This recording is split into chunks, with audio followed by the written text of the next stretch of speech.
Hello guys, আশা করি আপনারা ভালো আছেন আর আমিও ভালো আছি। আজকে আমি তোরে একটা পার্ক দেখা নিতেছি। বর্তমানে আপনি যদি দেখতে পাত্রা আমার লগে আর একটা আমার লগর আইছে।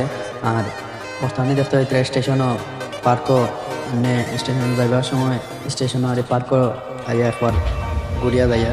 আর আপনারাও যাওয়ার সময় যদি সে টাইম থাকে তাহলে ঘুরিয়া যাইবা, বহুত সুন্দর লাগছে আমার ওখানে।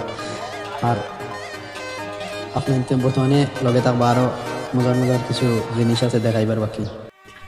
একটা হইলো তিনশোকিয়ার পার্ক। আর আপনি কইবা নাম কইলাম না, আমি নাম কইয়া দিলাম। আপনি আইলে ঘুরিয়া যাইবা।